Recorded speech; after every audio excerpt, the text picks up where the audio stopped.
Hello everybody and welcome back to Let's Play Skyrim. Last time we left off, Elwynn finally accomplished what he set out to accomplish when he left Hrothgar, and that was to own his very own home. A place where he can relax, put his feet up, sit by his very own warm crackling fire in the middle of a room, hopefully without setting his robes alight. Bedroom for Lydia. Bedroom for him, a place to store his books, to store his food, to brew his potions. It's all here and he is ecstatic. So yes, he is extremely happy about that. Nope, oops a daisy. I'm leaving Lydia behind here. So, what is the order of the day today? Well, as I said as we left off last time, it is finally time. Elwynn can contain himself no longer. He's been rather patient up until now. We heading out? As you will, my Thane. I will put... But now that he has his own home, he is now ready for the next chapter in his adventure. The area surrounding Whiterun,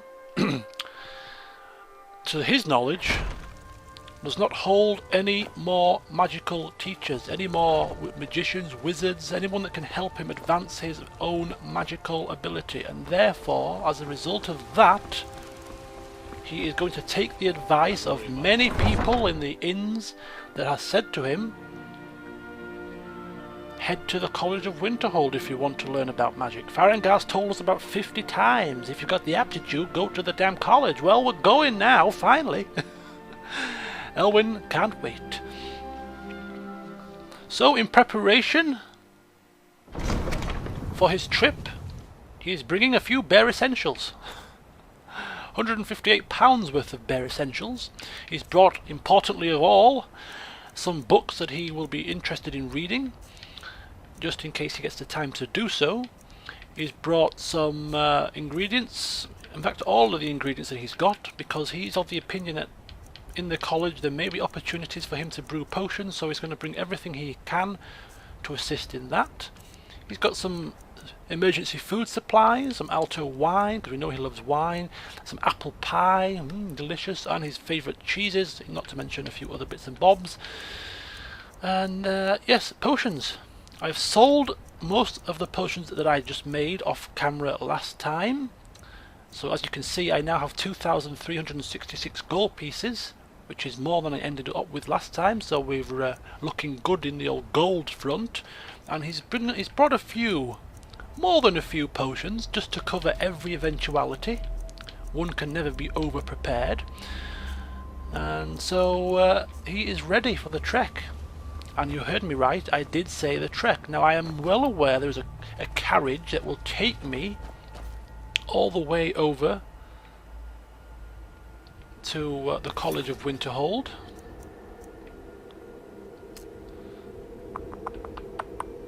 There we go, visit the college. But on this one occasion, I have never been to the College of Winterhold.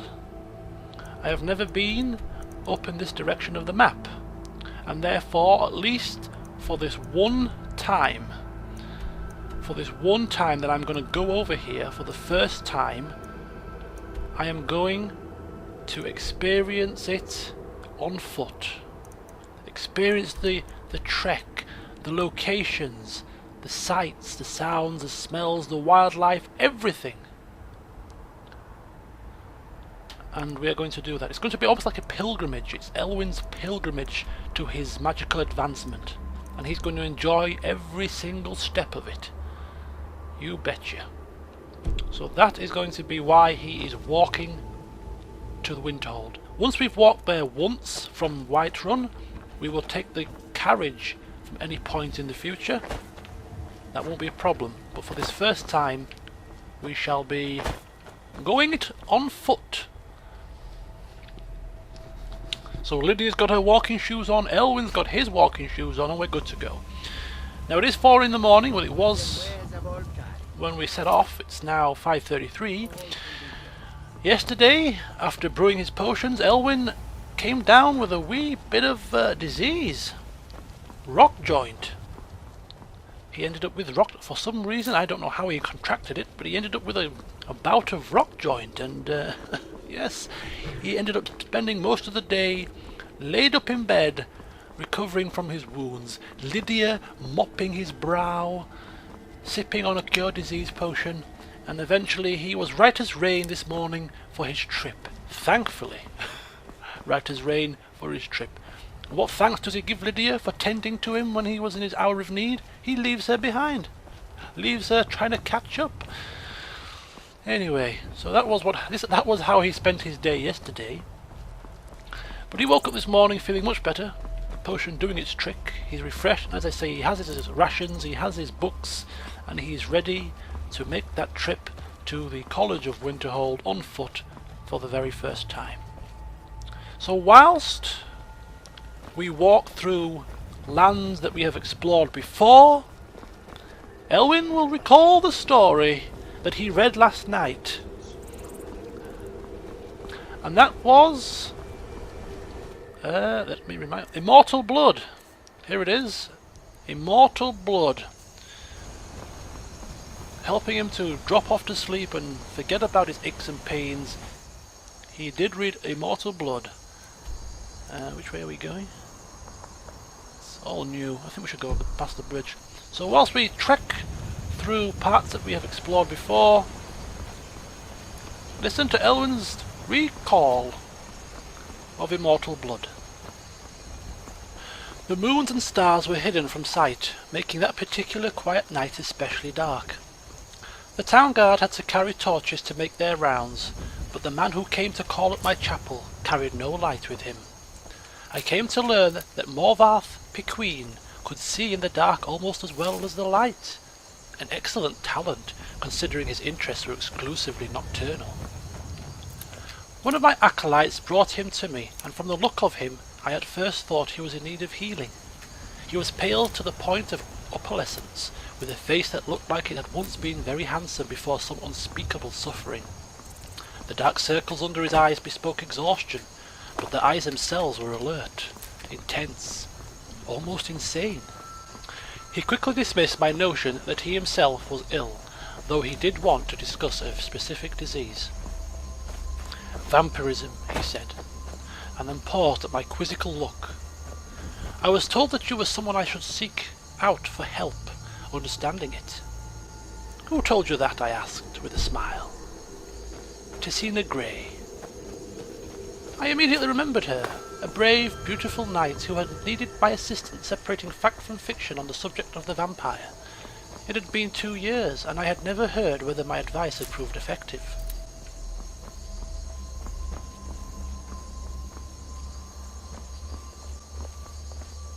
There's been word of some trouble nearby. I'm on my way to investigate. I probably shouldn't tell everyone who asks. This is important business, you know.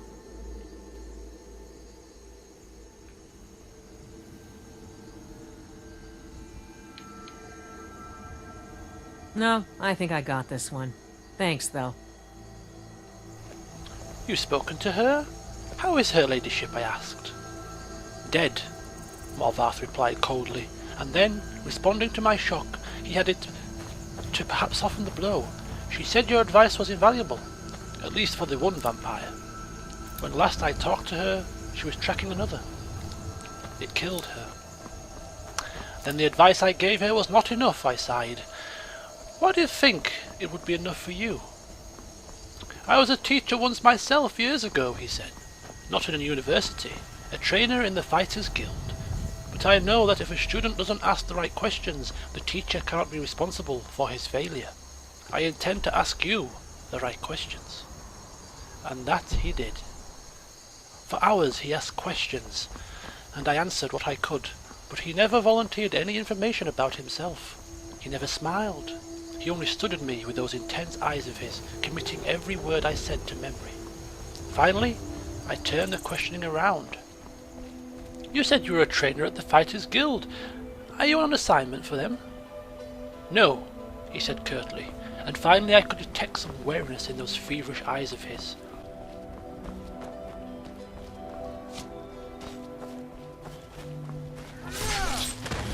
I'm going to put you. Okay, temporarily just having to stop the story here. Oh, too slow.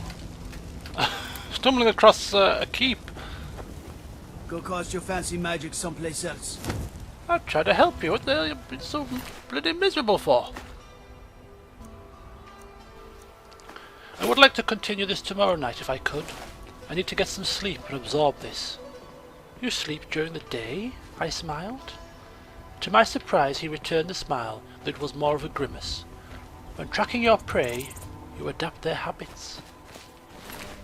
The next day he did return with more questions, these ones very specific. He wanted to know about the vampires of eastern Skyrim. I told him about the most powerful tribe, the Volkihar, paranoid and cruel, whose very breath could freeze their victims' blood in their veins. I explained to him how they live beneath the ice of the remote and haunted lakes, never venturing into the world of men except to feed. Morvarth listened carefully and asked more questions into the night until at last he was ready to leave. I will not see you for a few days, he said, but I will return and tell you how helpful your information has been. True to his word, the man returned to my chapel shortly after midnight 4 days later. There was a fresh scar on his cheek, but he was smiling that grim but satisfied smile of his. Your advice helped me very much, he said, but you should have known that the Volkihar have an additional ability you didn't mention. They can reach through the ice of their lakes without breaking it. Quite a nasty surprise being grabbed from below without any warning. How remarkable, I said with a laugh, and terrifying. You're lucky you survived. I don't believe in luck. I believe in knowledge and training. Your information helped me, and my skill at melee combat sealed the bloodsucker's fate. I never believed in weaponry of any kind. Too many unknowns. Even the best swordsmith has created a flawed blade, but you know what your body is capable of. I know I can land 1,000 blows without losing my balance, provided I get the first strike. The first strike, I murmured. So you must never be surprised. That is why I came to you, said Morvarth. You know more than anyone alive about these monsters in all their cursed varieties across the land. Now you must tell me about the vampires of northern Valenwood.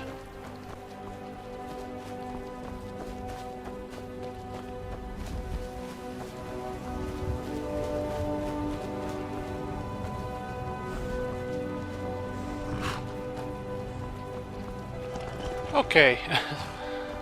Who the hell is this? Ah, bother and befuddle! Stuck here! Stuck! My poor mother. Unmoving, at rest, but too still. You got a problem, buddy? Oh, poor Cicero is stuck. Can't you see? I was transporting my dear, sweet mother. Well, not her. Her corpse. She's quite dead. I'm taking Mother to a new home, a new crypt, but... Ah! Wagon wheel! Damnedest wagon wheel! It broke. Don't you see? Okay. Obviously I can see you're a bit upset by this. Is there any way I can help you? Oh, yes! Yes, the kindly stranger can certainly help. Go to the farm, the Lorius farm, just over there off the road. Talk to Lorius. He has tools. He can help me, but he won't. He refuses. Convince Lorius to fix my wheel. Do that, and poor Cicero will reward you with coin. Gleamy, shiny coin. Delayed burial. Is his mother still in the cut? The farmer is at his farm. Where else would he be? Lawrence is his name. Talk to him. Convince him to help poor Cicero. Holy cow. Okay.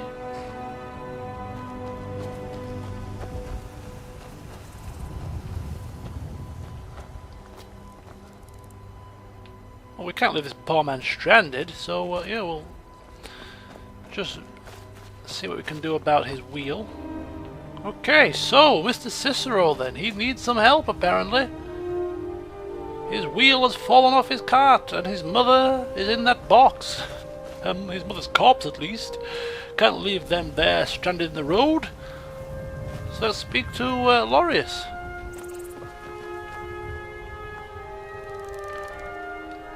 Oh, for the love of Mara, what now? Excuse me, Livy. Yeah, I've come across a strange chap down there, dressed in rather peculiar clothes, but he said something about his wagon wheel falling off. That Cicero feller? Huh, tell me something I don't know. Crazy fool's already asked me about 5 times. Seems he's not satisfied with my answer.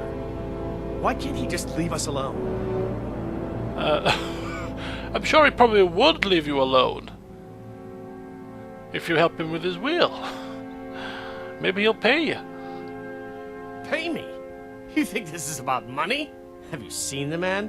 He's completely out of his head. A jester here in Skyrim? Ain't been a merry man in these parts for 100 years. And he's transporting some giant box. Says it's a coffin, and he's going to bury his mother. Mother, my eye. You could have anything in there. War contraband, weapons, skooma. Ain't no way I'm getting involved in any of that. Oh, well... Come on. He looks harmless enough. He needs assistance. Do the right thing. What? And just who in Mara's name are you, anyway? Hmm? Come here, telling me my business. And for what? To help a fool? Come on. I'm not going to tell you. I'm going to ask you one more time. I'm just going to College of Winterhold here. I've got a long journey ahead of me. I really can't be wasting time with such menial matters, but I'm trying to do the good thing here. You should too. Look, Yes, you're right. Feller might be nutters, might not. But fact is, he needs help. I turned him away. What kind of a man am I, huh? Exactly. Look, thanks. And I'm sorry for my unneighborly reaction. If you talk to Cicero, you be sure to tell him I'll be down to help soon. Yeah, probably won't be. Probably just trying to get rid of me. Come on, Lydia, let's give this crazy man the good news. And we can be on our way. What time is it? 9:53. The day is still yet young, and we have plenty of miles left to walk. Hello? Poor mother! Her new home seems so very far. Well, lucky for you, I have a way with my words sometimes, because Mr. Laureus is going to come down and fix your wheel. You did? He has? Oh, stranger! You have made Cicero so happy, so jubilant and ecstatic, but more, even more, my mother thanks you. Here for your troubles, shiny, clicky gold, a few coins for your kind deed, and thank you again. Well, how much clinky gold did he give me? 400 gold pieces! Why, thank you, Mr. Crazy Man. See that, Lydia? One good turn deserves another. I did as he asked, and once again his questions taxed my knowledge. There were many tribes to cover. The Bonsamu, who were indistinguishable from Bosmer, except when seen by candlelight. The Kirilth, who could disintegrate into mist. The Yekef, who swallowed the men whole. The dread Telboth, who preyed on children, eventually taking their place in the family, waiting patiently for years before murdering them all in their unnatural hunger. Once again, he bade me farewell, promising to return in a few weeks, and once again he returned, as he said, just after midnight. This time, Movarth had no fresh scars, but he again had new information. You were wrong about the Kirilth being unable to vaporize when pushed underwater, he said, patting my shoulder fondly. Fortunately, they cannot travel far in their mist form, and I was able to track it down. It must have surprised it. Fearfully. Your field knowledge is becoming impressive, I said. I should have had an acolyte like you decades ago. Now tell me, he said, of the vampires of Cyrodiil. I told him what I could. There was but one tribe in Cyrodiil, a powerful clan who had ousted all other competitors, much like the Imperials themselves had done. Their true name was unknown, lost in history, but they were experts at concealment. If they kept themselves well fed, they were indistinguishable from living persons. They were cultured, more civilized than the vampires of provinces, preferring to feed on victims while they were asleep, unaware. They will be difficult to surprise, Morvarth frowned. But I will seek one out and tell you what I learn, and then you will tell me of the vampires of High Rock, and Hammerfell, and Elsewhere, and Blackmarsh, and Morrowind, and the Somerset Isles, yes? I nodded, knowing then that this was a man on an eternal quest. He wouldn't be satisfied with but the barest hint of how things were. He needed to know it all. Here we go, Lydia. I'm sensing trouble here. What the hell is that? Snowy saber-tooth!